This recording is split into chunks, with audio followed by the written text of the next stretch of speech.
بسم اللہ الرحمن الرحیم نحمدہ ونصلی علی رسولہ الکریم اما بعد۔ حدیث کا عنوان ہے اسراء اور معراج کا ذکر۔ اسراء کہا جاتا ہے مسجد حرام سے بیت المقدس کے تک کے سفر کو، اور وہ بھی رات کے سفر کو۔ قرآن میں فرمایا سبحان الذی اسریٰ بعبدہ، وہاں تو تاکید لیل کا ذکر ہے، لیکن لیل کا ذکر نہ بھی ہوتا تو اسریٰ کا معنی رات ہی رات لے جانا۔ تو اسراء کا معنی جو مسجد حرام سے بیت الاقصیٰ سے سفر ہوا تھا، بیت الاقصیٰ تک، وہ مراد ہے۔ اور معراج کو جانتے ہیں کہ میں مسجد اقصیٰ سے آسمان و جنت و اللہ تبارک و تعالیٰ کی ملاقات تک کا جو سفر ہے معراج کہلاتا ہے۔ تو یہ حضرت ثابت بنانی جو مشہور تابعی ہیں، یہ روایت کرتے ہیں حضرت انس رضی اللہ عنہ کہ رسول اللہ فرماتے ہیں کہ میرے پاس براق لایا گیا، ایسا براق تھا سفید رنگ کا تھا اور دراز قد تھا، لمبا تھا، گدھے سے اونچا تھا قد میں، اور خچر سے قد میں نیچے تھا۔ جہاں تک اس کی نگاہ پڑتی تھی، جہاں تک اس کی نگاہ پڑتی تھی وہاں تک اس کا قدم پڑتا تھا۔ تو میں اس پہ سوار ہوا یہاں تک کہ میں بیت المقدس آیا، اور میں نے اس کو اس حلقے کے ساتھ باندھا جس کے ساتھ انبیاء اپنے اپنے براقوں کو یا اس براق کو باندھتے تھے۔ جس میں نے آپ کو گزشتہ حدیث میں بتایا تھا کہ سارے انبیاء اس براق پہ سفر کرتے تھے، یا ہر انبیاء، دونوں قسم کی روایتیں، یا ہر نبی کا اپنا براق تھا۔ تو فرمایا میں نے اس حلقے کے ساتھ مسجد اقصیٰ کے دروازے سے باہر جو حلقہ ہے اس حلقے سے کے ساتھ میں نے باندھا جس کے ساتھ انبیاء اپنے براقوں کو باندھتے تھے، اور پھر میں مسجد اقصیٰ داخل ہوا۔ وہاں پہ میں نے 2 رکعتیں پڑھی۔ بعض کہتے ہیں رکعتوں سے مراد تحیۃ المسجد ہے، لیکن سارے کہتے ہیں کہ صحیح بات یہ ہے اسے 2 رکعتیں وہ مراد ہے جو انبیاء کو پڑھائی، جو رسول اللہ صلی اللہ علیہ وسلم نے انبیاء کو پڑھائی، وہ 2 رکعتیں مراد۔ پھر میں مسجد سے نکلا۔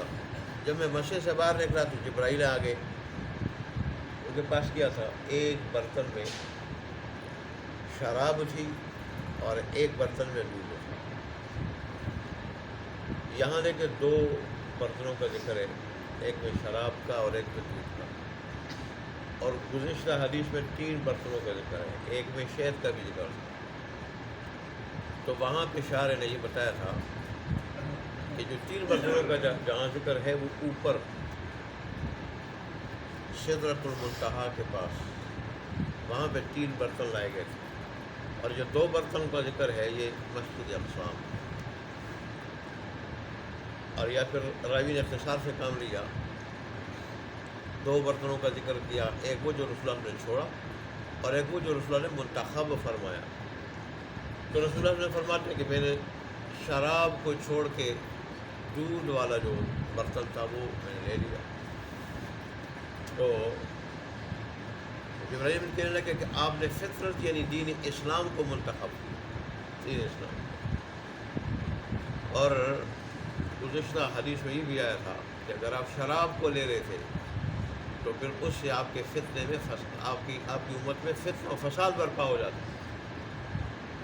اور آپ نے دودھ کو لیا جو انسانی فطرت کے عین مطابق ہے، تو آپ نے گویا کہ اسلام کو لے لیا، اور اس سے آپ کی امت میں خیر ہی خیر ہو۔ دودھ ویسے بڑا اچھا مشروب ہے، یہ غذا بھی ہے، مشروب بھی ہے۔ رسول اللہ صلی اللہ علیہ وسلم کو جو بھی کوئی نعمت ملتی تو اللہ وہ اس طرح شکر ادا کرتے کہ اللہ تیرا شکر ہے اس پہ جو تو نے عطا کیا، لیکن اس سے مزید بہتر عطا کر۔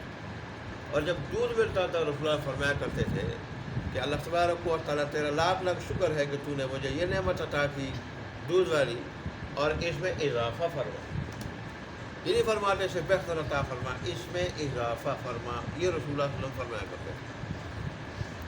اتنی اچھی چیز ہے۔ اور لیکن دودھ کا اپنانا، جبرائیل بھی کہتے ہیں کہ آپ نے فطرت یعنی دین اسلام کو اپنایا، لیکن آج کل لوگوں نے اس کو بھی بگاڑ دیا۔ اللہ مسلمانوں کو ہدایت دے دے۔ جیسے گورا تھا، میرے استاد نے بات بتائی تھی جب مفتی کورس کرا تھا 97 میں، اللہ ان کو غریب رحمت کرے، فوت ہو چکے ہیں 1 سال پہلے۔ اس میں لگے گورا یا اس نے یہاں کراچی میں دودھ پیا اور دودھ میں پانی تھا، تو وہ تو مسلمانوں کے بارے میں یہ نہیں سوچ سکتا تھا، اور پھر یہ اسلامی ملک ہے، وہ لوگ سمجھتے ہیں کہ یہ یہاں مکمل اسلام نافذ ہے۔ تو وہ کہنے لگا کہ تمہارے جانور جو ہے نا یہ بہت زیادہ پانی پیتے ہیں، بہت زیادہ پانی پیتے ہیں، اور اس طرح مالکوں کے ساتھ یہ خیانت کرتے ہیں، مالکوں کے ساتھ خیانت کرتے ہیں۔ کسی نے کہا یہ جانور نہیں، یہ مسلمان خود کرتے ہیں، وہ کانوں کو ہاتھ لگا، مسلمان وہ بھی یہ کام کر سکتا ہے۔ اور وہ کہنے لگا میں آج ہی دورے پہ آیا ہوں، اگر میں یہاں کوئی زیادہ وقت کے لیے آتا تو میں خالص دودھ کا کاروبار شروع کرتا اور مسلمانوں کو بتاتا کہ خالص دودھ کے کاروبار میں اللہ نے کیا کچھ رکھا۔ اللہ اکبر۔ پھر کہتے ہیں کہ ہمیں اوپر آسمان کی طرف وہ چڑھا کے لے گئے۔ ابھی تو 2 احتمال ہیں، یا جبرائیل امین چڑھا کے لے گئے، اور یا پھر اللہ تبارک و تعالیٰ ان دونوں کو، کیونکہ بنا جمع کا صیغہ کہ ہمیں چڑھا کے لے گئے آسمان تک، تو اللہ تبارک و تعالیٰ اپنی کامل قدرت سے ہمیں، اور قدرت جو انتظام کیا تھا تو وہ جو چاندی کی سیڑھی کا اللہ نے انتظام کیا تھا۔ میں نے آپ کو بتایا تھا ایک بار گزشتہ حدیث میں یہ بھی تھی کہ وہاں ڈائریکٹ ذکر تھا کہ آپ اس براق پہ سوار ہو کے آسمانوں تک گئے۔ میں نے کہا یہاں حدیث میں اختصار ہے، یا شاید اگر نہیں بتایا تو آج ہی سن لے، حدیث میں اختصار ہے۔ دوسری صحیح حدیث میں پوری تفسیر ہے کہ پہلے مسجد اقصیٰ گئے، وہاں اس طرح 2 رکعت نماز پڑھائی، اور پھر وہاں یہ دودھ کا اور شراب کا جو واقعہ تھا یہ پیش آیا۔ وہاں سے پھر اللہ تبارک و تعالیٰ رسول اللہ صلی اللہ علیہ وسلم یہاں ذکر ہے اپنے براق کو اس حلقے سے جو مسجد اقصیٰ کے باہر تھا دروازے سے، اس سے باندھا جس سے اور انبیاء اپنے براقوں کو باندھتے تھے، اور پھر چاندی کی طرح سفید ایک زینہ لایا گیا، سیڑھی لائی گئی، اور اس پہ جبرائیل امین اور رسول اللہ صلی اللہ علیہ وسلم بیٹھ کے اوپر گئے۔ اور یہ بھی ممکن ہے کہ اس براق سمیت اس پہ بیٹھ کے، پہلے حدیث میں ذکر ہے براق سمیت رسول اللہ صلی اللہ علیہ وسلم بیٹھ کے اس کے اوپر گئے ہو، جیسے آج کل کے لفٹ ہے یا جہاز ہے۔ آج کل ہوائی جہاز میں کتنی چیزوں کو جو ہے نا وہ مال بردار جہاز بھی ہوتے ہیں ہوائی جہاز، اور اس میں کتنے مال کو ایک جگہ سے دوسری جگہ لے جایا جاتا ہے۔ تو بہرحال رسول اللہ صلی اللہ علیہ وسلم فرماتے ہیں کہ پھر ہمیں آسمان تک چڑھایا گیا۔ پھر آگے راوی کہتے ہیں کہ پھر انہوں نے بھی وہ حدیث سابقہ حدیث کی طرف پوری بیان کی کہ ہم اس آسمان تک گئے، وہاں پہ انہوں نے پوچھا کون علاقے، ٹھیک وہ آپ تفصیل سے کل سن چکے ہیں۔ یہاں اختصار ہے، کہتے ہیں یہاں تک پھر انس صلی اللہ علیہ وسلم فرمانے لگے کہ پہلے آسمان پہ آدم علیہ السلام سے ملاقات ہوئی، اور میں نے ہر آسمان پہ ہر نبی سے جو ملاقات کی، یا دوسرے الفاظ میں یہ ہر آسمان کو ہر نبی کے ساتھ جو خاص کیا گیا اس میں کیا نقطہ تھا وہ بھی کل میں نے بیان کیا تھا کہ پہلے آسمان پہ آدم علیہ السلام سے ملاقات ہوئی، دوسرے آسمان پہ بھی ملاقات ہو سکتی تھی، یا تیسرے پہ یوسف علیہ السلام سے ہوئی، ان پہ چوتھے سے بھی ملاقات ہو سکتی تھی، تو اس کا نقطہ بھی کل بیان کر چکا ہوں۔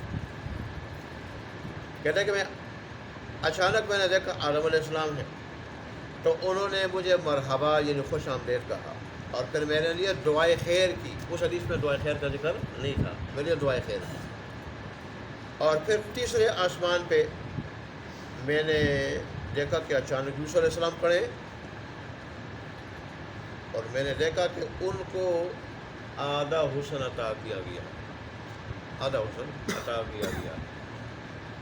تو یہ بھی امکان ہے کہ باقی دنیا کو، انسانوں کو جو حسن دیا گیا اس کا آدھا حسن۔ اور یہ بھی مراد ہو سکتا ہے کہ رسول اللہ صلی اللہ علیہ وسلم فرماتے کہ مجھے جو حسن دیا گیا اس کا آدھا حسن حضرت یوسف علیہ السلام کو دیا گیا تھا. جیسے اور روایت میں ہے کہ رسول اللہ صلی اللہ علیہ وسلم سے کا حسن جتنا حسن کسی اور کے پاس نہیں تھا، بلکہ شارع نے یہ تفصیل کی ہے کہ اللہ نے اپنے حبیب کو جو حسن دیا تھا اور آپ کے چہرے میں اللہ تبارک و تعالیٰ نے جو حسن و جمال رکھا تھا، اس کی تابانی اور اس کی پوری چمک اللہ نے صحابہ کرام رضی اللہ رضوان اللہ علیہ مجمعین پہ ظاہر نہیں فرمایا تھا. اگر پورا کا پورا وہ حسن و جمال اللہ ظاہر فرماتے پھر تو صحابہ رسول اللہ کا دیدار نہ کر پاتے، نہ کر سکتے. اور پھر یہ بات بھی ہے کہ یوسف علیہ السلام میں چہرے میں یہ بات نہیں تھی کہ اندھیرے میں داخل ہوتے تو دیواریں اور کمرہ روشن ہو جائے اور پھر وہاں جو گمی ہوئی چیز ہے وہ مل جائے، نظر آنی شروع ہو جائے. یہ چیز اللہ نے رسول اللہ کے چہرے انور میں رکھی. کیا صحیح حدیث بھی نہیں ہے؟ رسول حضرت عائشہ فرماتی ہے کہ مجھ سے سوئی گم ہوئی اور وہ مل نہیں رہی تھی، تو میں رسول اللہ داخل ہوئے تو رسول اللہ کے چہرے کے چمک سے وہ سوئی چمکنے لگی، اور اس طرح پھر میں نے سوئی اٹھائی. اللہ نے ہمیں ایسا نبی عطا کیا، اللہ کے بعد اگر مقام ہے تو پوری کہا. اللہ اکبر.